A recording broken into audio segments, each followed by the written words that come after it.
पिछले एपिसोड में हमने देखा था कि क्लान कंपटीशन जो था वो शुरू हो चुका था। चारों के चारों क्लान वाले यहाँ पर आए थे इस कंपटीशन में पार्टिसिपेट करने के लिए। कंपटीशन के रूल के मुताबिक यहाँ पर हर क्लान वालों को अपना झंडा लेना पड़ेगा और उसको गाड़ना पड़ेगा माउंटेन के टॉप के ऊपर। तो जिसके भी क्लान वाले लोग सबसे पहले टॉप पर झंडा गाड़ेंगे वही क्लान जीतेगा। तो सारे क्लान वाले इस चीज को करने को तैयार हो चुके थे। यहाँ पर युनफी जिस क्लान से आता है वो तो ये क्लान था, तो उसकी जिम्मेदारी गई थी तियानफेंग नाम के एक बंदे को, जिसको बनाया गया था ये क्लान का कमांडर। यानी कि ये क्लान में से जितने भी लोग जा रहे हैं उन सभी का कमांडर ये होगा जो सभी को सही सलामत माउंटेन के टॉप पर ले जाने पे हेल्प करेगा। लेकिन बाकी क्लान वालों ने पहले ही प्लान बनाकर रखा हुआ था कि एक बार बस उनको मौका मिले वो युनफी की जान ले लेंगे, वो उसको छोड़ने वाले नहीं थे। जिसके बाद यहाँ से ये एपिसोड शुरू होता है। तो इस एपिसोड की शुरुआत में युनफी जो था उसके दोस्त को लियू क्लान का कमांडर जो कि मुंह था उसने धक्का मार कर नीचे गिरा दिया था। तो जैसे ही वो दोस्त मुंह फान नीचे गिरने वाला होता है युनफी तुरंत वहां पर जाता है और अपने हाथों से उसको पकड़ लेता है, जिस वजह से यहाँ पर ये फान तो बच चुका था लेकिन वो लटक गया होता है। तो मुंह ये देखकर कहना चाहता है कि तुम दोनों लूजर कहीं के, लटके रहो ऐसे ही। बड़े आए इस कॉम्पिटिशन में पार्टिसिपेट लेकर इसको जीतने का सपना देखने वाले, बस तुम ऐसे लटके रहोगे तब तक कि मैं यहाँ से जा रहा हूँ। ये फान भी परेशान हो चुका था। वो युनफी से कहना चाहता है कि युनफी अब हमें क्या करना चाहिए, मुझे तो नहीं लगता कि हम यहाँ पर बच पाएंगे, मेरी वजह से देखो तुम भी यहाँ पर लटक गए, हम दोनों बुरी तरह से लटके हुए हैं। युनफी तुरंत ही अपनी पावर को यूज करता है, एकदम जोर से धक्का मार देता है वो ये फान को, जिस वजह से ये फान दूर जाकर फेंका था। और तब तक युनफी तुरंत ही अपनी पावर को एक्टिवेट करते हुए अपनी शैडो टेक्निक का यूज करता है और उसकी मदद से वो आगे बढ़ने लग गया था। ये फान तो उड़ते हुए आगे जा ही रहा था। युनफी भी उस मोबाइल के पीछे जाना शुरू कर देता है ताकि जल्द से जल्द इस चेन वाले रास्ते को क्रॉस करके माउंटेन की तरफ बढ़ सके, क्योंकि कई लोग पहले ही माउंटेन तक पहुंच चुके थे। मोटू जो था वो यहाँ पर एकदम फंस गया होता है। वो कहने लग जाता है कि यार मुझे तो डर लग रहा है, मुझे यहाँ पर कोई उतारो और मुझे घर ले चलो, मुझे इस कॉम्पिटिशन में पार्टिसिपेट नहीं करना। तो बाकी क्लान वाले युनफी के फादर का मजाक उड़ाना शुरू कर देते कि तुम तो कह रहे थे कि तुम्हारे क्लान के बंदे बड़े कमाल के, जरा इस मोटू को ही देख लो, ये कमाल का दिखता है क्या, ऐसी फटी पड़ी है इसकी जिसका कोई हिसाब नहीं है। तो ये सुनकर युनफी के फादर को गुस्सा आ जाता है। वो कहने लग जाते हैं कि देखो अभी देखिए कॉम्पिटिशन खत्म नहीं हुआ, जब इसका रिजल्ट आएगा ना तो तुम्हें समझ में आ जाएगा कि आखिर मैं क्यों कह रहा था कि हमारे ये क्लान वाले सबसे ज्यादा जीनियस बंदे हैं। मुझे मुंह से बोल के जवाब देने की जरूरत नहीं, तुम्हें वो जवाब दिखाई दे जाएगा। दूसरी तरफ ये क्लान किए कुछ बंदे जो कि जुई और दूसरा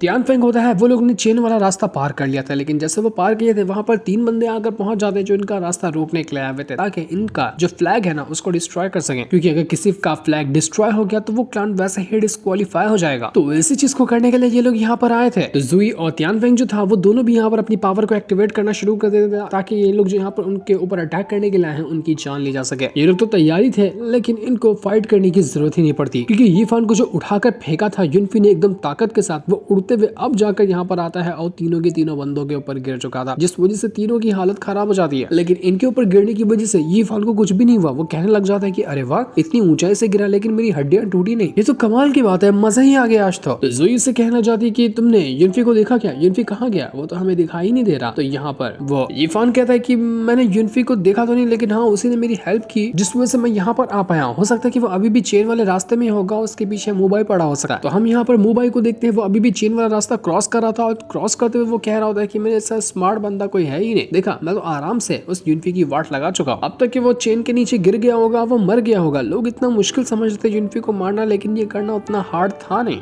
इतना कमाल का, इतना हैंडसम बंदा, लेकिन फिर भी श्याओडी मेरे प्यार में गिरती क्यों नहीं है। लेकिन जैसे बेचारा वो आगे बढ़ा था, रास्ते में आकर पहुंच जाता है मोटू, जो कि वहीं पर फंसा हुआ था। मोटू जब मोबाइल को देखता है कि वो उसकी तरफ ही बढ़ रहा है, वो चिल्लाते हुए कहता है कि अरे भाई भाई रुक जा, मुझे धक्का मारेगा तो मैं सीधे नीचे जाकर गिरूंगा, मुझे मत मारना। मोबाइल भी परेशान कि यार रास्ते का कांटा कैसे आ गया, रास्ते का कांटा नहीं, रास्ते का पत्थर है, इससे टकराया तो मेरी तो वाट लगने वाली है। लेकिन दोनों कुछ कर पाते कि इससे पहले दोनों की टक्कर हो जाती है। जैसे यहाँ पर टक्कर हुई थी, मोबाइल सीधा उसके ऊपर टकराने की वजह से चेन के ऊपर ही जाकर गिर जाता है और जैसे वो गिरा था बेचारे के दोनों अंडे टूट जाते हैं। अब लगता है कि ये भी आगे चलकर सिर्फ तालियां बजाने वाला रह जाएगा। बेचारा दर्द से चिल्लाने लग गया था कि हाय मेरे अंडे टूट गए, अब मैं क्या करूंगा। लेकिन कुछ वो कर पाता कि इससे पहले युनफी पीछे से आता और एक लात मारकर उसको उठाकर दूर फेंक देता है, जिस वजह से मोबाइल की हालत खराब हो चुकी थी। बड़ा आया युनफी को रास्ते से हटाने वाला, युनफी ने तो उसकी हालत पूरी तरह से खराब कर दी और उसके बाद युनफी वहां से आगे बढ़ना शुरू करता है। यहाँ पर जितने भी लोग थे इस कॉम्पिटिशन को देख रहे, वो लोग तो एकदम हैरान और खुश हो जाते हैं। किस तरह युनफी को तो देखो, युनफी क्या कमाल का बंदा है, उसने तो इस मोबाइल की ऐसे धज्जियां उड़ा दी, ऐसे उसकी बेइज्जती की कि कभी ये पैरों पे ढंग से खड़ा नहीं हो पाएगा। इसके बाद युनफी जो था वो तुरंत ही पहुंच जाता है अपने बाकी दोस्तों के पास। उसने चेन वाला रास्ता तो पार किया, अब यहाँ पर सभी लोग माउंटेन की तरफ बढ़ने वाले थे। युनफी को यहाँ पर देखकर सभी लोग खुश जाते कि चलो फाइनल तुम यहाँ पर आ गए, वरना हमने तो सोचा था कि तुम कहीं चेन से गिर ना जाओ। लेकिन यहाँ पर अभी तक मोटू आया ही नहीं था, सब लोग आ गए थे, सिर्फ मोटू बचा हुआ था। तो तियानफेंग कहता है कि देखो हमारे पास टाइम तो नहीं है, वो शी क्लान वाले ना कितना ज्यादा आगे बढ़ चुके हैं, तो हमें उनको रोकते हुए आगे बढ़ना चाहिए।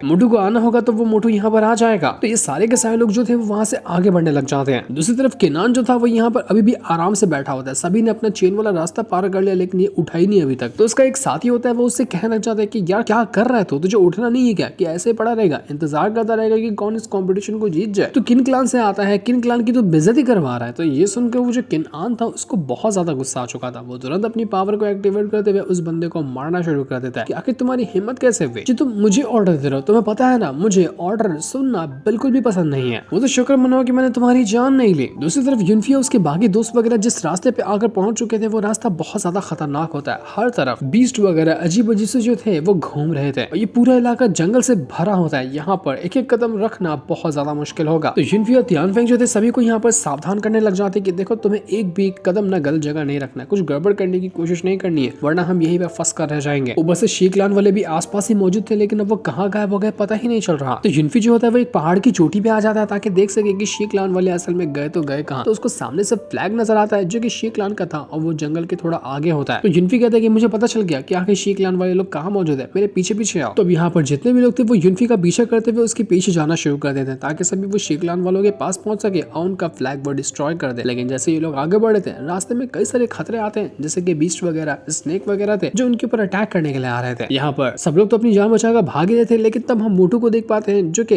इतना ऊंचाई से जब नीचे गिरा था चेन से, तो वो जाकर पहुंच गया था एक मकड़ी के जाले के ऊपर। वो जाला थोड़ा नर्म और गद्दे जैसा था, तो उसकी जान नहीं गई। तो मोटू कहने लग जाता है कि यार क्या किस्मत है मेरी, लगता है कि आज मेरे ऊपर हेवन मेहरबान था, इतनी ऊंचाई से गिरा। अब तक तो यहाँ पर मेरा भरता बन जाना चाहिए था, लेकिन लगता है कि मैं सही जगह पर आकर गिरा। पर उसको क्या पता कि वो जहाँ आकर गिरा है ना, वहाँ पर एक मॉन्स्टरस मकड़ी रहती है जिसका फ्री में वो लंच बनकर आया हुआ है। सीधा होम डिलीवरी मिली उस मकड़ी को। तो आज तब मोटू को नजर आता है कि वहाँ पर वो जो शी क्लान है उसका फ्लैग मौजूद है। तो कहने लग जाता है मोटू कि अरे शी क्लान का फ्लैग तो यहीं पर है, एक काम करता हूँ जाके फ्लैग को डिस्ट्रॉय कर देता हूँ। इसको डिस्ट्रॉय कर दिया ना तो मेरा कितना नाम होगा, लोग कहेंगे कि वाह मोटू ने तो यहाँ पर शी क्लान का फ्लैग ही डिस्ट्रॉय कर दिया। पर जब वो अपने आप को बाहर निकालने की कोशिश करता है, उसको पता चलता है कि यार मैं तो किसी अजीब जगह पर फंसा हुआ, ये चिपचिपी चीज क्या है जो मैं इसके अंदर से बाहर ही नहीं निकल पा रहा। वो कई बार ट्राई करता है जालों के अंदर से अपने आप को छुड़ाने के लिए, लेकिन वो छुड़ा ही नहीं पा रहा था। तब तक कि वहां पर वो मकड़ी भी आकर पहुंच जाती है, जिसको अभी तक के मोटू देख नहीं पाया था। और तब साफ था कि मकड़ी उसको अपनाने वाला बनाकर ही मानने वाली है। तो वही युनफी जो था वो शी क्लान का जो फ्लैग होता है उसका पीछे अभी तक कर रहा था, लेकिन उसको एक चीज बड़ी अजीब लगती है कि काफी टाइम से मैं पीछा कर रहा हूँ इस फ्लैग का, लेकिन ये फ्लैग अपनी जगह से हिला ही नहीं है, वैसे का वैसा वहीं पर अटका हुआ है। कहीं ऐसा तो नहीं कि यहाँ पर कुछ तो गड़बड़ है जिसके बारे में मुझे पता नहीं चल रहा, ऐसा हुआ तो बहुत बड़ी प्रॉब्लम हो जाएगी। पर वो यहाँ पर कुछ सोच समझ पाता कि इससे पहले वहाँ पर एक बहुत ही पावरफुल बीस्ट आ जाता है, जिसने आते साथ ही युनफी उसके दोस्तों के ऊपर अटैक करना शुरू कर दिया था। उसको बीस्ट को देखकर तो यहाँ पर सभी लोग हैरान हो जाते हैं कि ये कौन सी मुसीबत आ टपकी। वो बीस्ट इतना ज्यादा खतरनाक था कि वो अपनी पूंछ से जब अटैक कर रहा होता है ना, तो उसके सामने कोई टिक ही नहीं पाता। युनफी अपनी पावर का यूज करता है और अपने सारे अटैक का इस्तेमाल करते हुए वो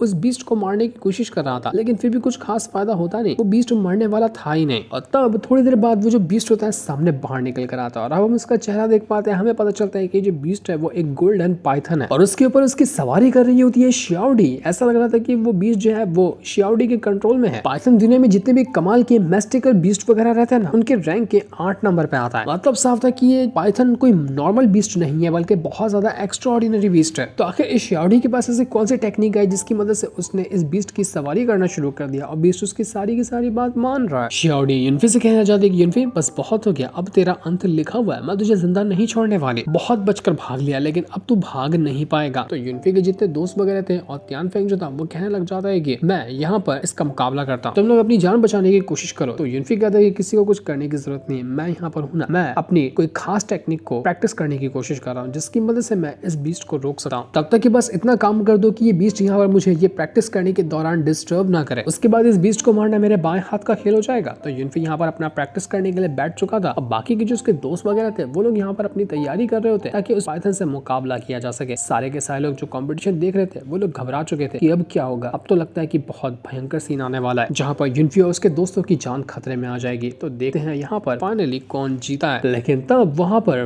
वो जो घोस्ट गैंग का लीडर था उसको शी क्लान का बंदा जो होता है मास्टर, वो उसका थैंक यू कहने लग गया था कि मास्टर तुम्हारा बहुत बहुत थैंक यू, तुमने मेरी बेटी शियाओडी को ना वो बांसुरी दी जिसकी मदद से किसी भी दुनिया के पावरफुल बीस्ट को अपने कंट्रोल में लिया जा सकता है। तभी तो उसने यहाँ पर इतने पावरफुल पाइथन को अपने कंट्रोल में लिया और उसके बाद वो यूनिफी की जान लेने को तैयार है। तो यहाँ पर घोस्ट गैंग का वो जो लीडर था वो कहने लग जाता है कि मैं तो कुछ भी करने को तैयार हूँ, बस मुझे यहाँ पर यूनिफी की जान चाहिए। उसने मेरे कुछ बंदों को मारा है ना, मैं उसको जिंदा नहीं छोड़ने वाला, अब चाहे मुझे इसके लिए किसी भी हद तक के क्यों ना गुजरना पड़े।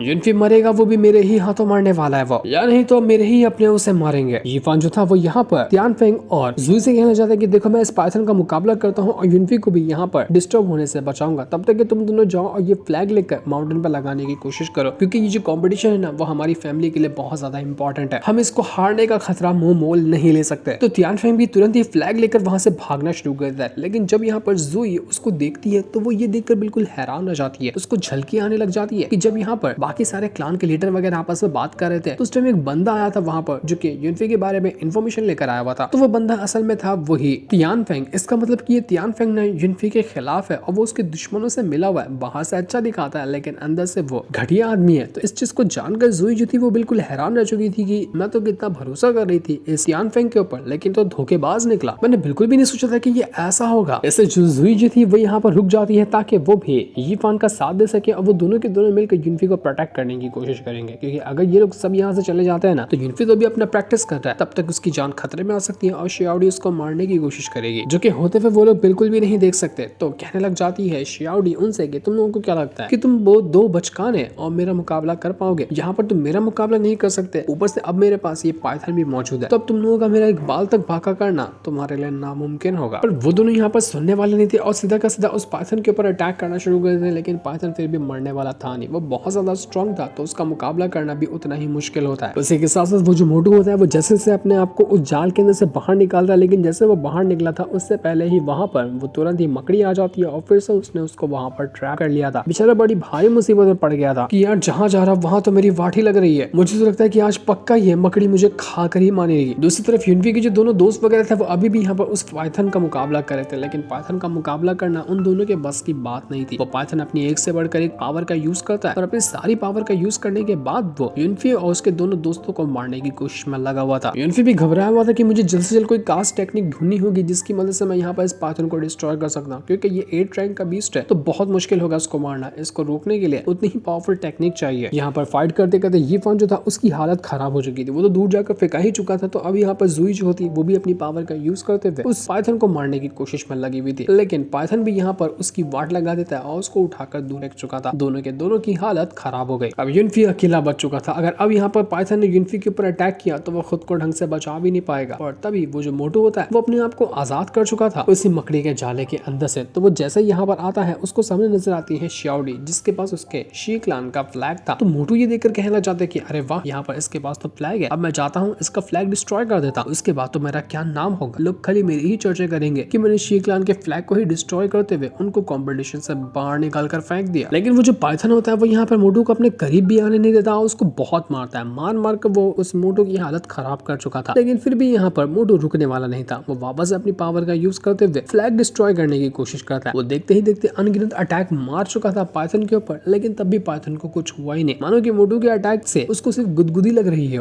उसका मर पाना तो बहुत दूर की बात है। मोटू यहाँ पर कई बार ट्राई करता है लेकिन हर बार वो फेल ही होता जाता। शियाओडी भी उससे कहना जाती कि न जाने कहां से ये मोटू उठ कर आ गया, इसके बस की बात नहीं है। यहाँ पर मोटू कई सारी कोशिश तो करता है लेकिन उसकी सारी कोशिशें नाकाम रही थी और उसके बाद तो पाइथन उसकी धज्जियां उड़ा देता है। वो उसको मार मार कर अधमरा कर चुका था। यूनिफी समझ जाता है कि अगर अभी उसने कुछ नहीं किया तो उसके सारे के सारे दोस्त मारे जाएंगे और उसका ये क्लान भी खतरे में आ सकता है। तब यहाँ पर यूनिफी अपने पुराने वाले वर्जन से कहता है कि देख यार कुछ तो हेल्प कर दे, कोई ऐसी टेक्निक बता दे जिसकी वजह से मैं इस पाइथन को रोक सकता हूँ, वरना एक बार पाइथन रुका तो यहाँ मुझे इस शियाओडी का मुकाबला करने में बिल्कुल भी दिक्कत नहीं आएगी। तो पुराना वाला यूनिफी उसको हेल्प करने को तैयार हो जाता है। दोनों ने अपनी पावर को आपस में मिलाया और इसके बाद यूनिफी ने उस टेक्निक को सीख लिया था, वो उस टेक्निक को एक्टिवेट करते हुए सीधा का सीधा पहुंच जाता है उस पाइथन के ऊपर अटैक करने के लिए। टेक्निक का नाम था बीस्ट टेमिंग टेक्निक, यानी कि किसी भी पावरफुल बीस्ट को अपने कंट्रोल के अंदर लेना। जिसके पास भी ये बीस्ट टेमिंग टेक्निक आती है ना, वो कितने भी स्ट्रॉन्ग बीस्ट को अपनी पावर का यूज करते हुए अपने कंट्रोल में ले सकता है। तो वही टेक्निक उसको यहाँ पर मिली थी, जिसका इस्तेमाल वो उस पाइथन के ऊपर करना चाह रहा था। कुछ टाइम अटैक का असर तो लगता है, लेकिन फिर भी यहाँ पर पाइथन जल्दी मरने को तैयार नहीं। शियाओडी कहने लग जाती कि तुम लोग कितना भी क्यों ना उछल लो, तुम मरोगे, वो भी मेरे ही हाथों मरोगे, क्योंकि ये जो कंपटीशन हो रहा है ना, उस कंपटीशन के अंदर हमारा शी क्लान ही जीतेगा और तुम्हारी लाश के ऊपर खड़ा होकर जीतेगा। युनफी तो बचेगा नहीं। तो युनफी भी कहता है कि वो तो टाइम ही बताएगा कि कौन यहाँ पर जिंदा बचने वाला है और कौन यहाँ पर मरेगा। तो ये सुनकर शियाओडी तुरंत ही उस पाइथन की मदद से युनफी के ऊपर अटैक करना शुरू कर चुकी थी, लेकिन युनफी यहाँ पर रुकने वाला नहीं था। युनफी तुरंत अपनी पावर को एक्टिवेट करता है और जैसे ही पाइथन ने उसके ऊपर अटैक करने की कोशिश की थी, वो तुरंत ही सील बना लेता है और सील की मदद से उसने ऐसा अटैक देकर मारा पाइथन के ऊपर कि पाइथन चकराने लग गया था। उसकी हालत खराब हो चुकी थी, लेकिन फिर भी पाइथन रुकने वाला नहीं था। अब इतना पावरफुल बीस्ट है तो वो आसानी से कैसे मर जाएगा।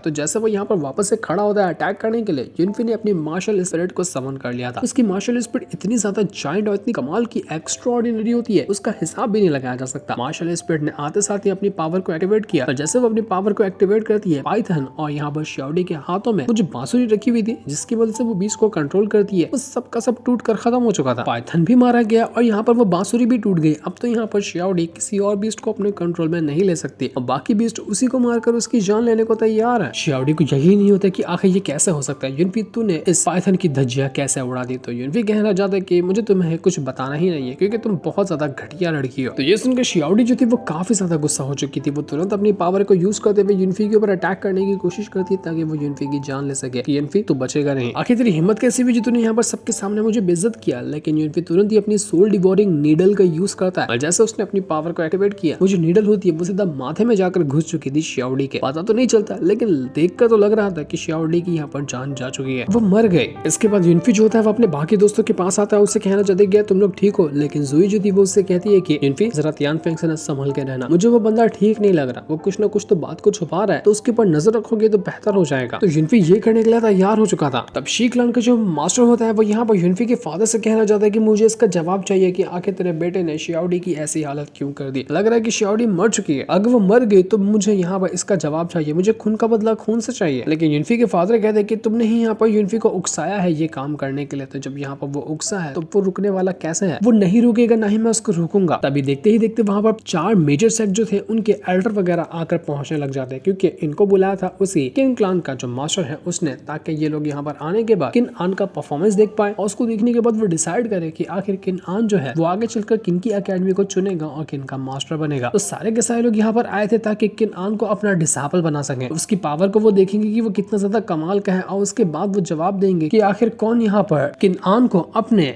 सेक्ट के अंदर शामिल करना चाहता है। तो यही काम करने के लिए वो यहाँ पर आए हुए थे। किन क्लान का जो मास्टर था वो कहने लग जाता है कि आप सब के सब यहाँ पर आ गए, ये तो बहुत ज्यादा कमाल की बात है, मैंने बिल्कुल भी नहीं सोचा कि आप यहाँ पर आएंगे, लेकिन मेरे एक बुलाने पे आप यहाँ पर आए ना, ये हमारे लिए बिल्कुल सौभाग्य की बात है। मैंने पूरी तैयारी कर दी है ताकि आपको एकदम अच्छी तरह से मेरे बेटे किन आन का परफॉर्मेंस दिखाया जा सके, क्योंकि वो अब यहाँ पर रुकने वाला नहीं है, अपनी पावर को एक्टिवेट करेगा और सबके सामने साबित करके दिखाएगा कि आखिर वो इतना ज्यादा फेमस क्यों है, सबसे ज्यादा स्ट्रॉन्ग क्यों है और सारी की सारी खासियत उसके अंदर सिर्फ मौजूद क्यों है। इसके बाद किन आन जो था वो बहुत ज्यादा गुस्से में था, वो कहने लग जाता है चिल्लाते हुए कि युनफी तेरी हिम्मत कैसे हुई जो तूने शियाओडी के ऊपर अटैक किया, क्योंकि वो मेरी गर्लफ्रेंड थी और हम दोनों शादी करने वाले थे, लेकिन तेरे अटैक की वजह से शियाओडी की हालत खराब हो गई। मैं तुझे जिंदा नहीं छोड़ूंगा, जो भी मेरे बंदी के ऊपर आग उठाएगा उसके ऊपर अटैक करेगा, मैं आखिर उसको कैसे छोड़ सकता हूं। तो अब यहाँ पर युनफी बेटा बच के तो बचने वाला नहीं है, मैं तेरी जान ले लूंगा। वो तुरंत ही जा चुका था युनफी के साथ फाइट करने के लिए और अपना फ्लैग वो गाड़ने के लिए माउंटेन के टॉप के ऊपर वो बिना किसी टेस्ट को पास करते हुए सीधा अपनी फ्लाइंग स्पॉट पे खड़ा होकर वहां से आगे बढ़ने लग गया था। बाकी लोग कहने लग जाते कि यार ये बंदा तो ज्यादा एक्स्ट्राऑर्डिनरी है, सब लोग कितना आगे निकल के अब जाकर ये कंपटीशन शुरू कर रहा है, लेकिन फिर भी इसको कॉन्फिडेंस है कि ये नंबर 1 पे फिनिश करेगा, कुछ तो कुछ खास बात है इस बंदे के अंदर। तो बाकी 4 मेजर सेट के जो एल्डर वगैरह आए थे वो लोग कहना चाहते कि जब यहाँ पर सभी लोग माउंटेन की तरफ गए हैं वहां पर कमाल का शो देखने के लिए, तो क्या हम यहाँ पर अचार डाल रहे हैं, हमें भी चलना चाहिए ना माउंटेन के पास, आके देख सके कि वहाँ पर असल में पावर किसके पास ज्यादा है और क्या किनान अपने क्लान का झंडा वहाँ पर गाड़ पाएगा या नहीं गाड़ पाएगा। तो जितने भी बाहर के मास्टर वगैरह आए हुए थे वो सारे के सारे लोग चले जाते हैं उसी माउंटेन के पास ताकि वहाँ जाने के बाद वो नजारा देख सके कि यहाँ पर असल में चल क्या रहा है। इसके बाद हम देख पाते हैं माउंटेन का सीन जहाँ पर तियानफेंग जो था वो आकर पहुंच चुका था और उसके पास वो फ्लैग भी होता है जो कि ही क्लान का फ्लैग था। पर तभी वहाँ पर कुछ बंदे आकर पहुंच जाते हैं जो कि तियानफेंग से कहने लग गए थे कि देख तेरा फ्लैग हमारे हवाले कर दे और हम इस फ्लैग को डिस्ट्रॉय कर देंगे वरना तुझे डिस्ट्रॉय कर देंगे। अब फैसला तेरा है कि तू यहाँ पर क्या करना चाहता है। वो लोग यहाँ पर तियानफेंग से उसका फ्लैग छीनने की कोशिश कर रहे थे लेकिन तियानफेंग कहता है कि मैं ऐसा होने नहीं दूंगा। वो तुरंत ही अपनी पावर का यूज करते हुए जितने भी लोग यहाँ पर मौजूद थे उन सभी की जान ले चुका था। बड़ी बेरहमी से वो उनको मार डालता है। जैसा कि यहाँ पर ज़ोई ने सोचा था कि ये तियानफेंग अच्छा बंदा नहीं है तो बिल्कुल वैसा साफ भी हो रहा था। ये तियानफेंग अच्छा बंदा नहीं था। तियानफेंग जो था वो यहाँ पर कहने लग जाता है कि इस ये क्लान के अंदर जितनी ज्यादा रिस्पेक्ट युनफी को मिलती है ना मुझे भी उतनी ही चाहिए। मैं ही होऊंगा वो जो ये क्लान की तरफ से झंडे को गाड़ेगा। आखिर मैं ये मौका युनफी के हाथों में कैसे जाने दे सकता हूँ। मैं उस झंडे को गाड़ूंगा और अपना नाम रोशन करके दिखाऊंगा। ये करने से मुझे जो भी रोकेगा ना मैं उसकी जान ले लूंगा। एक बार भी दोबारा सोचूंगा नहीं। वो यहाँ पर जैसे ही आगे बढ़ते हुए फ्लैग को गाड़ने वाला था कि इससे पहले हम देख पाते हैं कि वहाँ पर युनफी ने एक कमाल की एंट्री मार ली है। वो बिल्कुल खतरनाक एंट्री मारते हुए आकर पहुंचता है और सीधा अटैक देकर मार चुका था उसी किनान के ऊपर क्योंकि किनान यहाँ पर पहुंच चुका था और वो सीधा अपने फ्लाइंग स्वॉर्ड के ऊपर सवार होकर बिल्कुल आसानी के साथ माउंटेन के टॉप पर झंडे गाड़ने को तैयार था। जबकि ये चीज चीटिंग होती है। फ्लाइंग स्वॉर्ड का यूज करना अलाउड नहीं था लेकिन यहाँ पर किनान खुद ही रूल बनाता है। इस वजह से उसको मतलब भी नहीं था। वो जैसे ही यहाँ पर अपना झंडा गाड़ने वाला था युनफी के अटैक की वजह से उसका ये जो प्लान होता है वो फेल हो जाता है।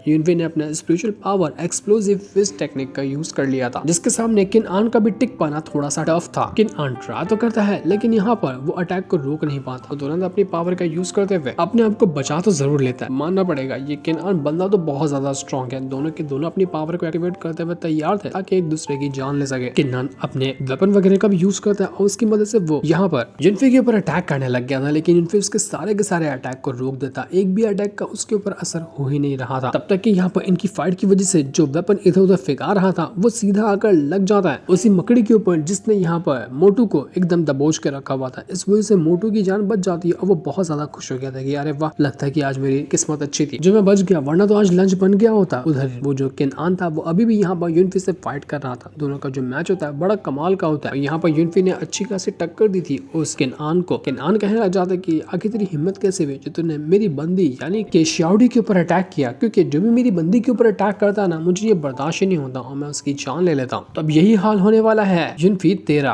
तो युनफी भी यहाँ पर उसको बहुत मस्त वाला जवाब देता है। उससे कहने लग जाता है कि देख पहले श्याओडी मेरी बंदी थी तूने यहाँ पर पहले मेरी बंदी को छीना है। मैं उसके लिए बिल्कुल भी मना नहीं कर रहा। तो जिसे जो करना है वो कर सकता है लेकिन मैं इसके लिए जरूर मना कर रहा हूँ कि उस श्याओडी ने मुझे जान से मारने की कोशिश की थी इसलिए उसको छोड़ना बिल्कुल मेरी शान के खिलाफ होगा। इसलिए माफ करना दोस्त मैं यहाँ पर उस यहाँ श्याओडी को छोड़ नहीं पाया और उसके ऊपर वो ब्रूटल वाला अटैक कर दिया। तो ये सुनकर यहाँ पर किनान जो था वो बहुत ज्यादा गुस्सा हो चुका था। वो तुरंत ही अपनी पावर को एक्टिवेट करता और पावर को एक्टिवेट करने के बाद वो युनफी के ऊपर अटैक करना शुरू कर चुका था। वो युनफी के ऊपर सारे अटैक का यूज कर लेता है लेकिन युनफी भी अपनी फीस टेक्निक के साथ कुछ सील्स वगैरह को मर्ज करता है और उनकी मदद से वो अटैक बनाने लग गया था। जैसे उसने अटैक बनाकर मारा उसी किनान के ऊपर जिस वजह से वो दूर जाकर फेंका चुका था। अब यहाँ पर बस ये क्लान के ही लोग बचे हुए थे जो कि माउंटेन के टॉप पर जाकर झंडा गाड़ने वाले। युनफी यहाँ पर तियानफेंग से झंडा मांगने की कोशिश करता है ताकि मैं यहाँ पर इसको गाड़ सकूं टॉप के ऊपर लेकिन तियानफेंग कहना चाहता है कि मैं तुम्हें ये नहीं दूंगा। हर बार तुम्हें ही सारी अच्छी चीजें करने का मौका क्यों मिलता है। देखो ये झंडा मैं लगाने वाला हूँ और मुझे ये लगाने से कोई भी नहीं रोक सकता और तुम उल्टे यहाँ पर आकर मुझे ऑर्डर दे रहे हो। देखो मुझे ऑर्डर देने वाले बिल्कुल भी पसंद नहीं। अब यहाँ पर तुम्हारे पास दो ही रास्ता है या फिर अपना कदम पीछे कर लो या फिर मैं तुम्हारी बहुत बुरी वाली वाट लगा दूंगा। ऐसी वाट लगाओगे जिसके बारे में तुमने सोचा नहीं होगा। फैसला तुम्हारा है कि क्या करना चाहते हो। लगता है नेक्स्ट एपिसोड में इनकी भी फाइट होगी और किनान और युनफी जो था उनकी फाइट तो होना लाजमी है। नेक्स्ट एपिसोड बहुत ज्यादा कमाल का होगा। पूरा फुल यहाँ पर फाइट से भरा होगा जिससे इनको दिखाते साथ ही ये वाला एपिसोड यहीं पर एंड हो जाता है। Thanks for watching.